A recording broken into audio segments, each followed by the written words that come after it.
Bueno, continuamos entonces con esta tercera parte. Vamos a retomar el tema.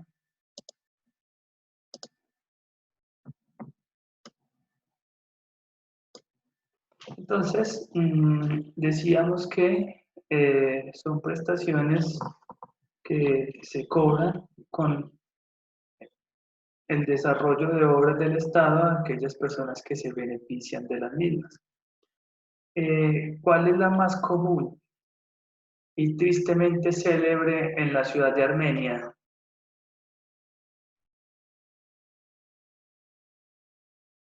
¿Quién la conoció? De la valorización. La contribución por valorización. ¿Qué originó la contribución por valorización? Pues el deseo, la intención de la alcaldía de construir ciertas obras de infraestructura, unos puentes, unas avenidas, ¿cierto? Y pues al construir esas obras, los dueños de predios aledaños a ellas se ven beneficiados, ¿cierto? Entonces, mire, ustedes van a contribuir para la construcción de estas obras. Y obviamente, entre más distante estuviera la gente de la obra, tenía que contribuir en menor proporción, ¿cierto? Los directos implicados, los beneficiados que están ahí mismo, pegados de la obra, eran los que más contribuían. Pues, ¿por qué? Porque obviamente su bien, su patrimonio se iba a valorizar con ocasión de esa obra que estaban construyendo.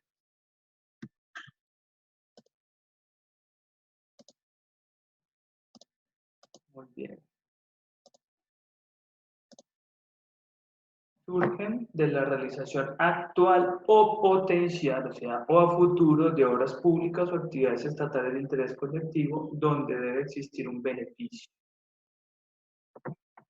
Es una prestación que reconoce una inversión estatal, por lo que su producto está destinado a su financiación.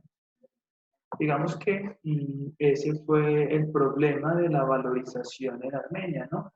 Que el dinero recaudado en su totalidad no se destinó a la financiación de las obras, o sea, no llegó a las obras, llegó a bolsillos de otras personas.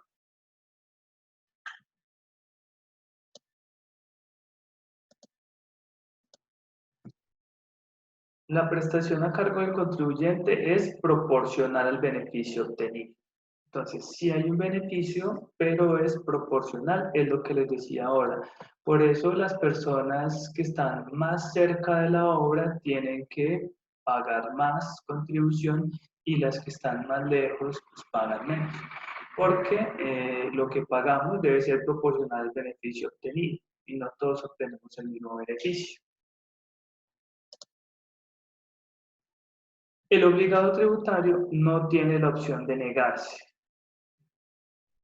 Cuando aquí se generó eso, llegaba la cuenta de cobro y no era optativo, es obligatorio, ¿sí? No es como la tasa que podemos escoger en qué viajar o no, es obligatorio, porque nos vamos a beneficiar igual de esa obra. Nosotros no podemos decir, ah, no, no hagan la obra o hagan la obra y no me benefician a mí. Está implícito ahí. Muy bien. Pregunta, niños, ¿quedó claro las diferencias entre impuestos, tasas y contribuciones? ¿Cuáles son las características de una o de la otra? Sí, profe. Muy bien. Ahora vamos a hablar de los elementos, ¿sí? Que componen un impuesto. Miren, el primero es el sujeto activo, ¿sí? El sujeto activo se define como aquel que la ley faculta para administrar y recibir los tributos. Tiene el derecho a recibir el pago. Dependiendo de la clase de impuesto, podemos hablar de un sujeto activo. Por ejemplo, si el, si el impuesto es del orden nacional, pues es el gobierno central por intermedio de la Dirección de Impuestos y Aduanas Nacionales DIAN que se administra a través de la Dirección de Impuestos y Aduanas Nacionales, el IVA, el impuesto de renta, el gravamen al movimiento financiero, el impuesto a la riqueza, esos son los que administran la DIAN, ¿no? Los nacionales. Pero también podríamos hablar de un sujeto activo, como es el municipio, cuando se trata de impuestos municipales. En el caso de la contribución por valorización, por ejemplo, el sujeto activo es el municipio de Armenia. En el caso del impuesto predial, el sujeto activo es el municipio de Armenia. En el caso del impuesto de industria y comercio, el sujeto activo es el municipio de Armenia. Hay que aclarar aquí una cosa, compañeros, que se me pasó a expresarlo cuando hablábamos de impuestos, y es que siempre surge la pregunta, la retención en la fuente. Y aunque la retención en la fuente por pagar lo vamos a manejar como un pasivo, ¿sí? Relacionado directamente con los temas tributarios, debo aclararles que la retención en la fuente no es un impuesto, ¿sí? En realidad, la retención en la fuente es un mecanismo de recaudo anticipado de impuesto. ¿Con qué impuesto tiene relación la retención en la fuente? Con el impuesto de renta. Y para las empresas es un pasivo, pero no obedece a su propio impuesto de renta, a no ser que la empresa sea un autorretenedor. Explico.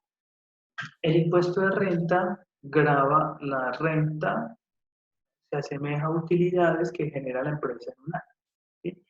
Entonces, para el gobierno poder cobrarlo, de hecho, no sé si han escuchado por estos días con este tema del COVID, que el gobierno ha aplazado las fechas de presentación y pago de impuesto de renta, ¿sí? Porque las empresas pudieron presentar y pagar. Que en este momento deberíamos estar presentando y pagando el impuesto de renta ¿de qué año? Del año 2019, no del 2020, no, del 2019. ¿Basados en qué? En la renta generada desde el 1 de enero hasta el 31 de diciembre de 2019. ¿Sí? La renta que se genera en ese periodo se debería estar presentando y pagando por estos días, ¿no? Entonces, la renta que se genere en el 2020, del 1 de enero al 31 de diciembre, se presenta en el 2021. Pero el gobierno no le sirve decir, bueno, es que ustedes este año van a generar una renta, pero el impuesto me lo pagan el otro. El gobierno necesita dinero para funcionar este año. El gobierno parte de la premisa de que las empresas van a generar utilidades, van a generar renta. ¿Cuánto? No sabe, pero lo más probable es que sí, porque para eso se crean las empresas, ¿no? Entonces le dice, mire, como usted este año va a generar renta y me la va a tener que pagar el otro año el impuesto, entonces durante este año voy a recibirle pagos anticipados de ese impuesto.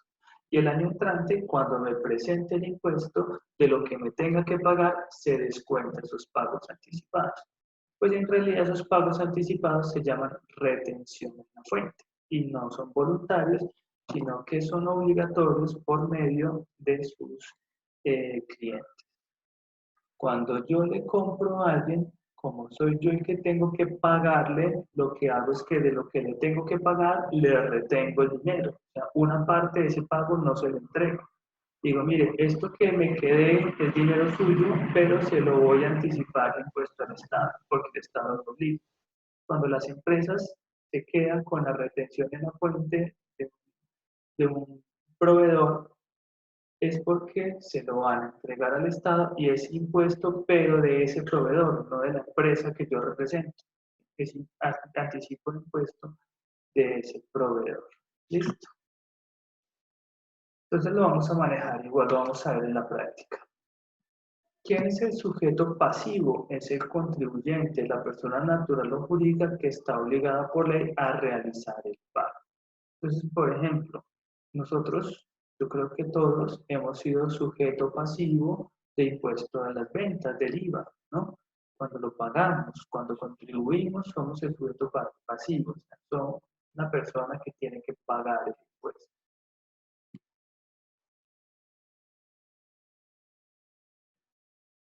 Hecho generador. ¿Cuál es el hecho generador? Es el hecho indicador de la capacidad, es el hecho que genera palabras nuestras, ¿cierto? El impuesto que lo genera.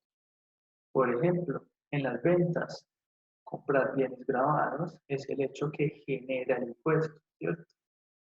se genera con la compra de bienes grabados.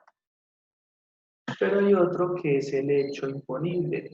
Se define como la materialización del hecho generador. En otras palabras, el hecho generador es la teoría, el hecho imponible es la práctica. Es decir, ¿cuándo se materializa el hecho generador? Cuando yo ejecuto la acción. Entonces, siempre que se vaya a comprar un bien grabado, es un hecho que genera IVA, ¿cierto? Pero mientras yo no vaya y lo compre, no se ha materializado. En la teoría está, que si yo lo compro, pago IVA, pero hasta que no vaya a llegar a la compra, no pago IVA. ¿Fue claro con esos dos conceptos?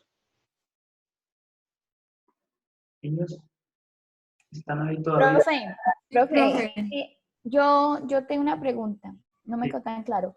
El generador es que yo sé que si lo compro debo pagar un impuesto y ya el Ajá, imponible es que si ya lo compré, entonces ya lo pagué. Sí. exactamente. Listo.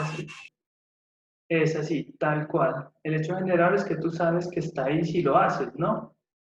Es como, es como cuando a uno la mamá de pequeño le decía, si hace eso, le pego, ¿sí?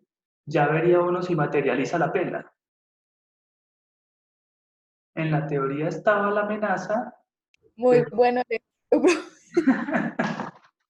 pero hasta que uno no la materialice, no se gana el castigo, ¿no?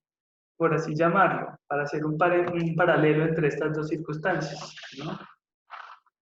Perfecto. Continuemos entonces. La base gravable es el valor que tomamos como referencia para cobrar el tributo y es sobre el valor que se va a aplicar la tarifa, ¿cierto? Digamos que en el impuesto sobre las ventas, la base gravable es el precio sobre el que se va a transar el bien y a ese precio le aplicamos la tarifa, ¿no? Otro componente es la tarifa. Es un porcentaje o magnitud establecida en la ley que se aplicará a la base gravable. En este caso, nosotros sabemos que a la base gravable le aplicamos el 19% de IVA, ¿cierto? Y la base gravable es el precio que el comercio fija para vender el producto, ¿sí? Es decir, el establecimiento comercial, que en eso sí es libre el establecimiento comercial, ¿no? Por decir algo, si yo vendo camisas, yo digo, bueno, yo la voy a vender a 50.000, a esos 50.000 le aplico el IVA y finalmente termino cobrando 59.000 pesos, ¿no? Eh, la tarifa es un porcentaje o magnitud. ¿A qué se refieren con magnitud? Que no todos los impuestos se cobran en porcentaje. Por ejemplo, el impuesto de industria y comercio se calcula y se paga en por millaje de los ingresos. Entonces, ahí ya es por mil, no es por ciento, sino por mil sobre los ingresos. Entonces, por eso me habla de un porcentaje o una magnitud. ¿Bien? ¿Estamos bien hasta ahí o hay dudas? Perfecto, Estamos bien, profe. vamos bien. El periodo gravable es el lapso de tiempo en el cual se causa el impuesto, normalmente es de un año, pero aquí también dependemos del tipo de impuesto, ¿sí? Vamos a ver ahora que hay unos impuestos que son instantáneos y hay unos impuestos que son de periodo. Es decir, hay unos que se causan instantáneamente y otros que hay que esperar un periodo de tiempo para causar. Por ejemplo, el IVA. El IVA se causa ya cuando yo hago la compra, ¿cierto? Ahí mismo se causa. A nosotros nos dicen, no, esperemos a ver usted cuántas compras hace entre el 1 de enero y el 31 de enero y le cobramos el IVA de todas. ¿Cierto que no? No, con cada comprita No, pague su IVA. Cada compra pague su IVA. En cambio, el impuesto de renta, como les comentaba ahora, sí responde a un periodo de tiempo. ¿Por qué? Porque es que nadie sabe cuántas utilidades o renta va a generar una empresa en un año. Ni el pitonizo más fuerte del mundo, ¿cierto? Por ejemplo, ¿quién iba a pensar cuando empezó el año que la mayoría de las empresas iban a tener esta crisis en la que estamos ahorita, ¿no? Esto va a afectar sustancialmente la proyección de utilidades que tenían las empresas para este año. Entonces, el gobierno no puede cobrar un impuesto sobre una base de suposición, ¿no? ¿Qué tiene que hacer? esperar a que se termine el año para ver cuáles fueron las rentas y ahí sí cobrar, ¿no? A eso se refiere el periodo grabable y los impuestos que son de periodo. Causación es el momento en que surge la obligación de pagar el impuesto. Cuando se causa, el IVA se causa en el momento en que se hace la transacción. La renta se causa en el momento que se termina el año y se determina la renta.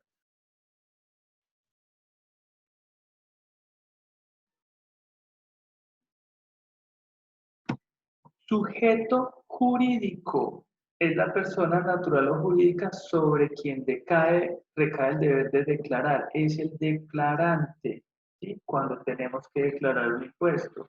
Por ejemplo, nosotros pagamos el IVA, pero no lo declaramos.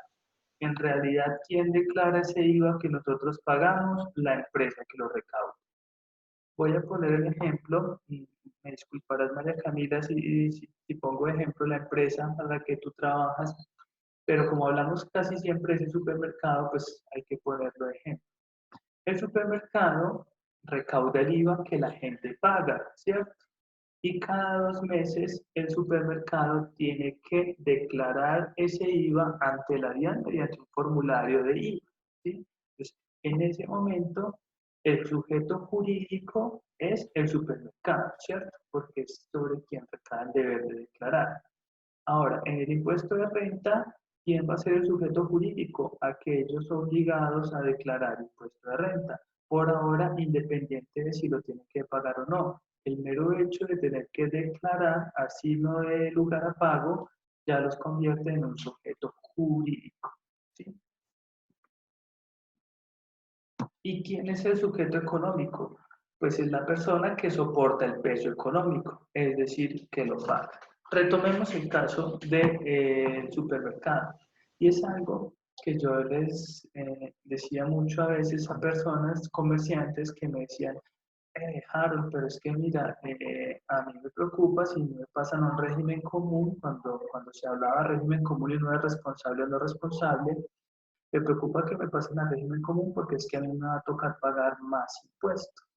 Decía, en realidad es que el impuesto no lo pagas tú. Si te pasan al régimen común, eso sugiere que eres responsable del IVA y tendrás que pagar el IVA. Pero en realidad el IVA no sale de tu bolsillo. El IVA sale del bolsillo de las personas que te compran el producto. Entonces, pasa lo mismo con el supermercado, ¿no? El supermercado declara el IVA, es el sujeto jurídico, pero en realidad el IVA que el supermercado declara salió del bolsillo ¿de quién?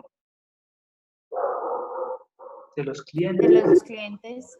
de los que van y compran, ¿cierto? Por eso, digamos que aunque nosotros no lo notemos, el IVA tiene dos componentes. El precio del producto, que es un ingreso para el comercio, para el establecimiento comercial, y el IVA. Entonces van los dos junticos, por eso no lo notamos, pero en realidad contablemente eso sí se paga, ¿cierto? Cuánto recibí, cuánto es ingreso, cuánto es plata mía y cuánto es impuesto que le tengo que pasar al Estado, ¿cierto? Entonces, al diferenciarse esas dos cosas, el impuesto, el IVA, no es un dinero que salga del bolsillo del establecimiento comercial. En realidad, cuando ellos trasladan, el establecimiento comercial es simple intermediario, ¿sí? Recauda el IVA y se lo pasa al Estado, pero el IVA sale del bolsillo de los contribuyentes. Es diferente del impuesto de renta. ¿Por qué? Porque si tú tienes que declarar impuesto de renta y pagar, impuesto de renta, entonces ahí si eres tú el sujeto jurídico, tienes que declararlo y también sujeto económico, tienes que pagarlo. Guarda mucha relación con lo que es ser declarante y ser contribuyente. Podríamos decir que, por ejemplo, todos somos contribuyentes referente al IVA, ¿cierto? Pero de los aquí reunidos, ninguno es declarante en el IVA. ¿Sí? ¿Estamos claros? ¿Bien hasta ahí? Sí, profe. Sí, profe. Perfecto. Vamos a ver un poco de clasificación de los impuestos. ¿Cómo se clasifica? La primera forma de clasificación es cuando hablamos de impuestos directos e impuestos indirectos. Y esto guarda relación con lo que acabamos de mencionar del sujeto jurídico y económico. Los impuestos directos son aquellos en los que el sujeto jurídico y económico son el mismo, es decir, yo mismo tengo que declarar y yo mismo tengo que pagar.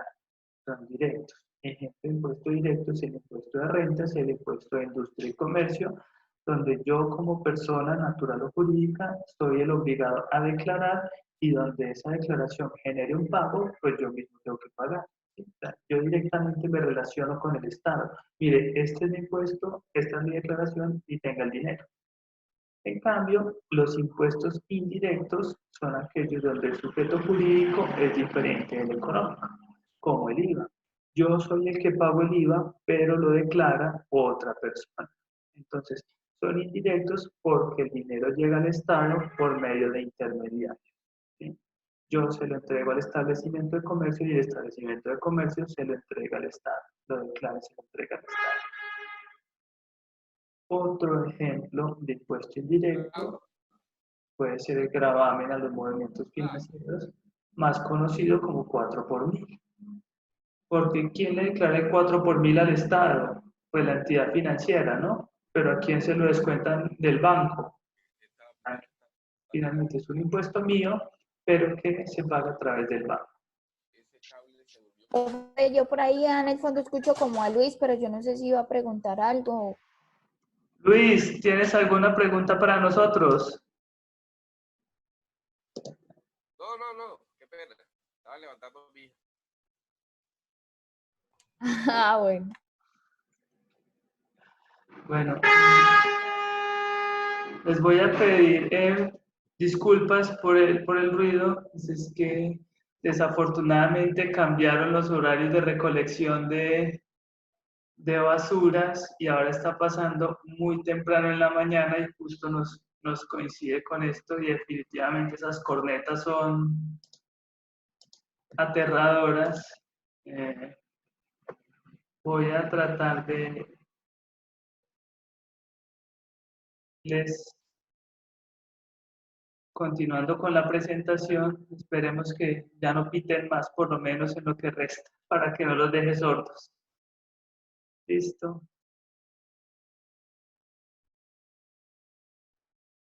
Perfecto, entonces continuamos.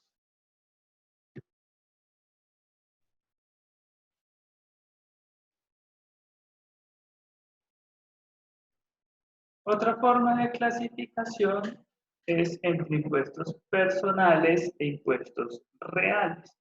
Es decir, estos se clasifican así cuando el impuesto depende de la persona o es igual para todos. Por ejemplo, ¿cuál es un impuesto real? El IVA. ¿Por qué es un impuesto real? Porque nos grava a todos por igual. ¿Sí? No importa quién sea que vaya a comprar el producto, le cobran el mismo IVA, ¿no? En cambio, los impuestos personales dependen de la persona, como es el impuesto de renta. Eh, por ejemplo, frente al impuesto de renta, no estamos pagando lo mismo nosotros que Álvaro Uribe, por ejemplo, por poner un nombre cualquiera, o un empresario, Julio Mario Santo Domingo. Miren que el impuesto de renta depende de la persona, en realidad de los hechos de la persona, de sus ingresos, de sus movimientos, de sus finanzas.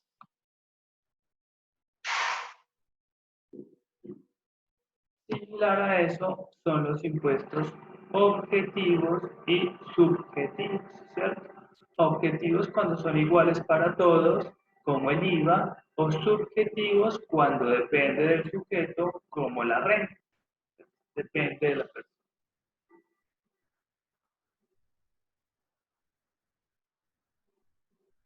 De este ya hablamos un poco, pero vamos a profundizarlo. Esto tiene que ver con el momento de causación del impuesto. Si es un impuesto instantáneo o si es un impuesto de periodo. El instantáneo se causa en el momento, ya, como el IVA. El de periodo tiene que pasar un periodo de tiempo, como lo es el impuesto de renta. Esto tiene una connotación más allá de simplemente cuando se causa, y es tener claro en qué momento pueden ser objeto de modificaciones a partir de cuando aplica. es más fácil surtir el trámite y que tenga un cambio inmediato o un impuesto instantáneo que un impuesto de periodo. Por ejemplo, si este año surge una modificación en el impuesto de renta, ¿cierto? Y se aprueba ahorita en el 2020, como el impuesto de renta es un impuesto de periodo, no nos puede aplicar para el 2020.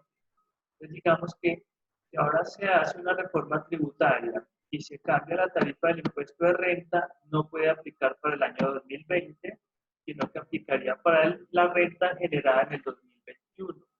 Es decir, se aplicaría para el impuesto de renta que se presente en realidad y se pague en el 2022.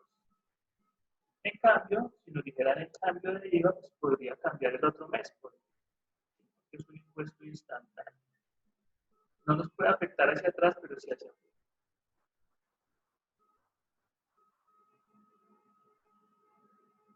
Bueno, la otra es si se trata de impuestos nacionales, departamentales o municipales, atendiendo quién lo administra, ¿no? Si es la nación, si es el departamento, si son los municipios. Desde la descentralización hay impuestos territoriales que están a cargo de los entes territoriales como los departamentos y los municipios, destinados a financiar su gasto, ¿no? Y su inversión. Ok, terminamos. Terminamos. Muy bien, niños. De nuevo, ronda de preguntas. ¿Conocían estos conceptos? Inmersos siempre pagando impuestos y conocíamos de ellos. No, profe. No, profe, la verdad no. ¿Sí? Tanto cuento que tiene el sistema tributario, ¿no? Y muchas veces lo desconocemos.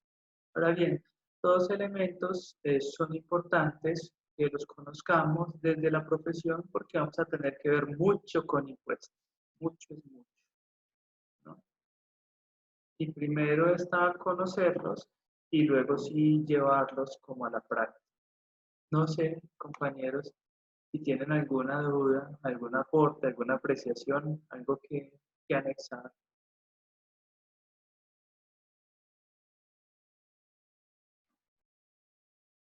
¿No?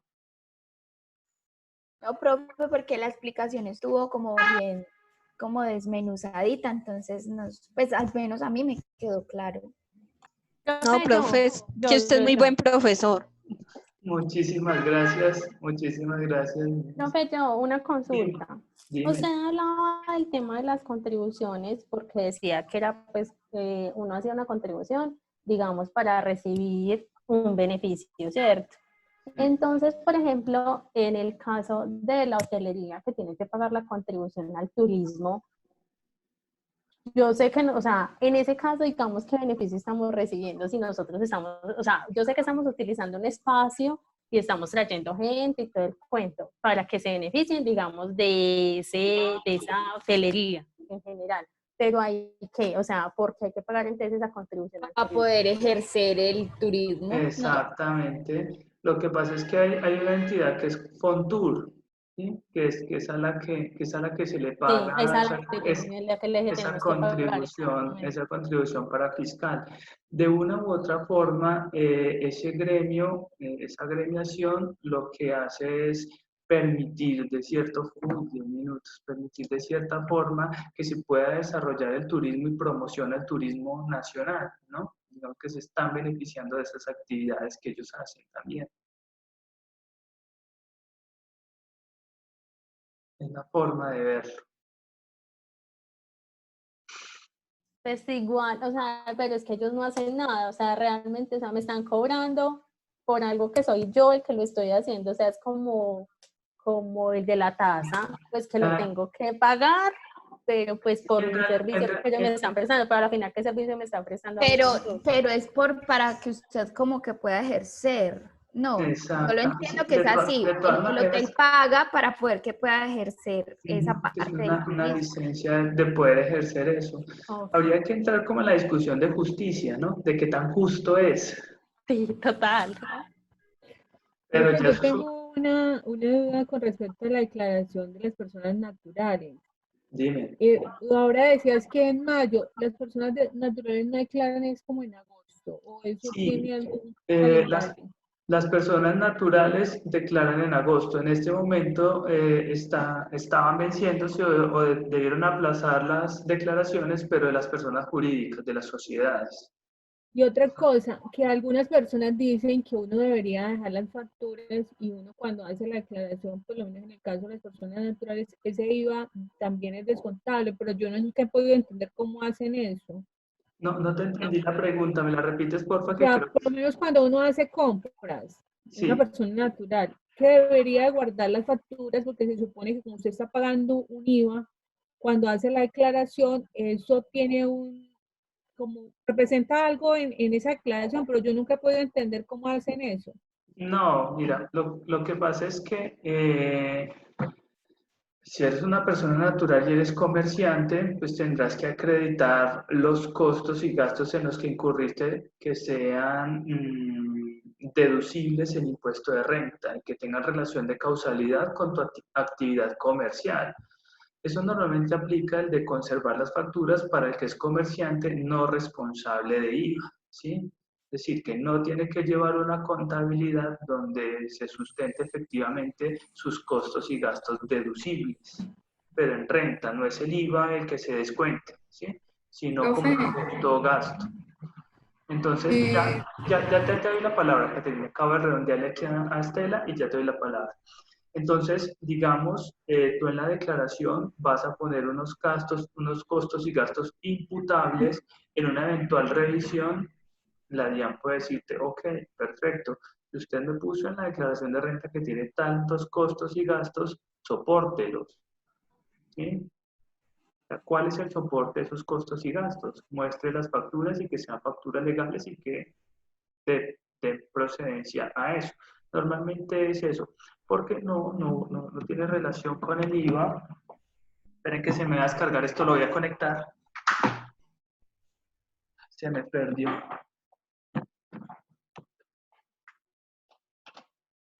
No tiene relación directa con el IVA en el sentido en que no es pues que te estés descontando el IVA, no, es para generar como un costo o gasto procedente. Es soportable. O sea, en cierto modo se usa es como para justificar los gastos de la persona. Exactamente, sí. Ahora sí, Caterine, qué pena contigo, escuchamos tu pregunta. No, profe, es que esta iba a ser como una aclaración a lo que yo le entendía a doña Estela, es que de pronto ella hablaba en personas naturales, que yo entiendo que se dice que guarden las facturas, es porque eso representa un gasto en la declaración de renta. O sea, no directamente el IVA, sino el gasto como tal. Ah, sí, pero es lo mismo que acabamos de decir. Sí, por eso ya cuando ustedes lo dijeron ya. Exactamente, sí, porque son gastos, Ahora, no toda persona natural tiene ese mismo tratamiento de descontarse sus costos y gastos allí, ¿no? Pues dependiendo del tipo de actividad que ejerce.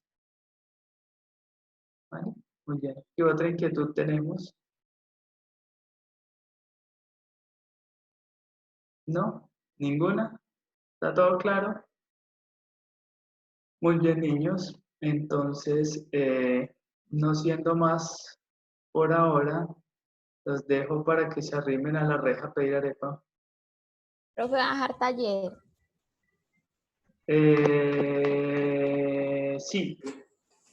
Sí, pero lo mismo. Yo creo que lo monto de aquí a mañana. Para que practiquemos esto de proveedores del exterior. ¿Listo? Listo.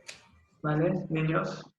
Muchísimas gracias. Muchas gracias. Muchas gracias. Que Dios los bendiga. Nos vemos la próxima semana.